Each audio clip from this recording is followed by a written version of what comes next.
But despite that آپ ان کی struggle دیکھیں, ان کی اسٹرائیو دیکھیں اور ان کی ڈٹرمنیشن دیکھیں. اور اس کے بعد اگلا جو زندگی کا مرحلہ ہے, میں not here to give a lecture on history, but some aspects of his life I want to highlight, کہ جس پہ بات بہت کم ہوتی ہے. early years of his life. ہم پاکستان بننے کی بات بھی کرتے ہیں, پاکستان 1930s 1940s کی ہم بہت بات کرتے ہیں, بٹ یہ جو پہلو ہے ان کی جوانی کا, یہ اکثر کہیں اس چیٹر کے اندر تھوڑا بیک گراؤنڈ میں چلا جاتا ہے. تو آپ اگر ان کی زندگی کا اگلا حصہ دیکھیں کہ جس کے اندر as a lawyer, as a politician and as a practitioner وہ زندگی کے اندر آئے, پریکٹیکل زندگی کے اندر, تو وہ ٹوٹل دو چیزوں پہ مبنی تھا. ایک اصول اور دوسرا پروفیشنل کیپیبلٹی. جب اصولوں کی بات آئی تو آپ جب ہسٹری اسٹڈی کریں گے تو آپ کو یہ چیز نظر آئے گی کہ کانگریس سے جب ان کی راہیں جدا ہوتی ہیں وہ اصولوں کی بنیاد پہ ہوتی ہیں.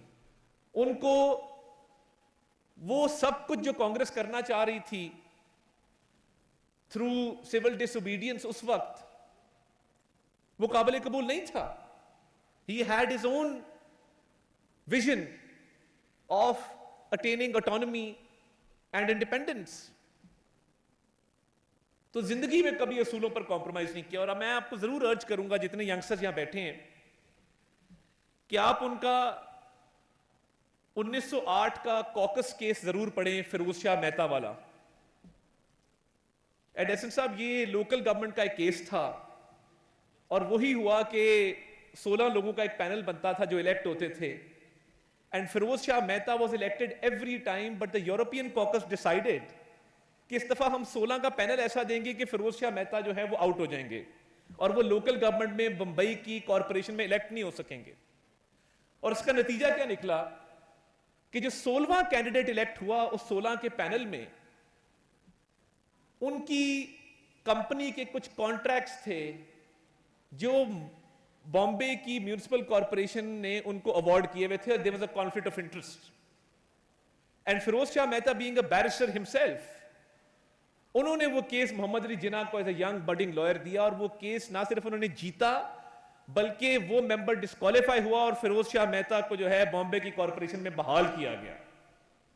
So this is the kind of professional competence جس واحد کیس نے ان کو he rose to prominence. اس کے بعد تو لائن لگ گئی اور جب ایڈوکیٹ جنرل بمبئی نے انہیں کہا کہ آپ ہمارے چیمبر میں کام کیجئے, اور انہوں نے کام کیا اور شروع کے 6 ماہ کے بعد انہوں نے کہا کہ ہم آپ کو پکی پوزیشن آفر کرنا چاہتے ہیں and we will be paying you 1500 rupees a month.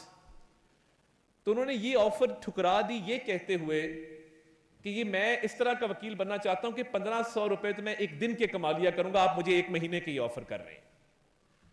So this was the kind of determination جب پروفیشنل کمپٹنس کی بات آتی ہے.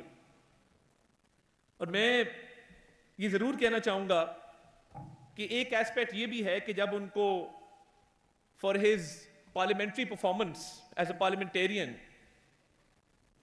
نائٹ ہوڈ آفر کیا گیا 1925 میں لارڈ ریڈنگ کی طرف سے, تو انہوں نے وہ آفر ٹھکرائی اور انہوں نے کہا کہ I would prefer to be called plain Mr. Jinnah.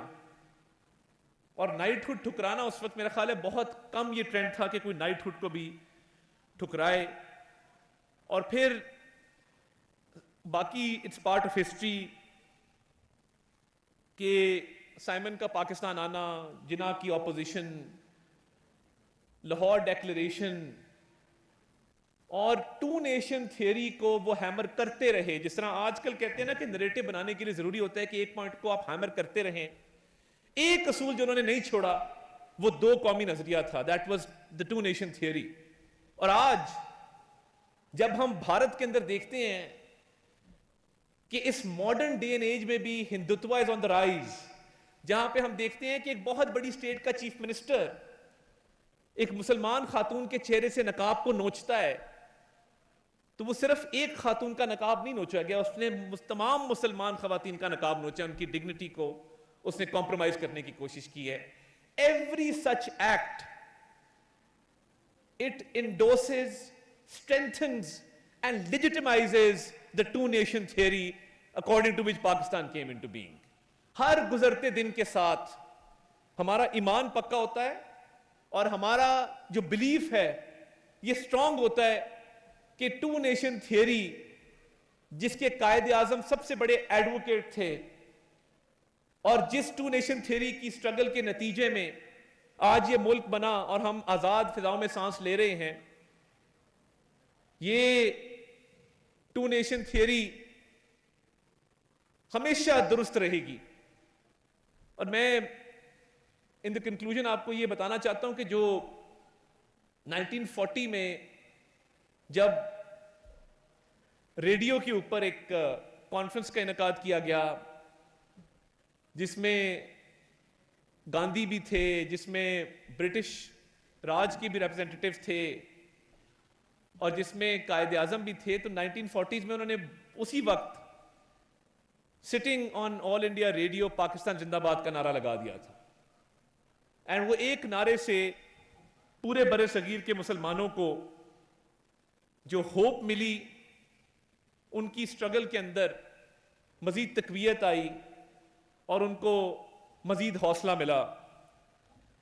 اور دیکھیے ہم یہ کوٹ سنتے ضرور ہیں، but every time I hear Stanley Wolpert's quote, every time رونگٹے کھڑے ہو جاتے ہیں. It gives you goosebumps every single time, کیونکہ یہ کسی ہسٹورین نے کسی لیڈر کے بارے میں یہ نہیں کہا کہ few individuals alter the course of history, fewer still modify the map of the world, and hardly anyone can be credited with creating a nation state. Muhammad Ali Jinnah did all three.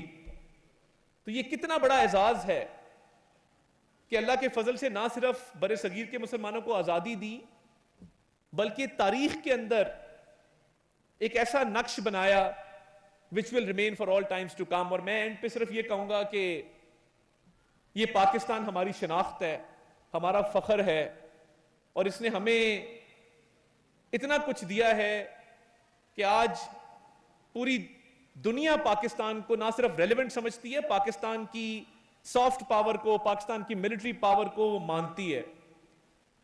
تو اس پاکستان کی قدر کریں اور اللہ تعالیٰ جو ہے وہ آپ کو ریوارڈ کرے گا، بیکاز یہ پاکستان اس نعرے کے اوپر بنا تھا کہ پاکستان کا مطلب کیا، لا الہ الا اللہ. اور ان اشعار کے ساتھ میں اجازت چاہوں گا کہ جو کچھ ہے وہ اس پاکستان کی مرہون منت ہے.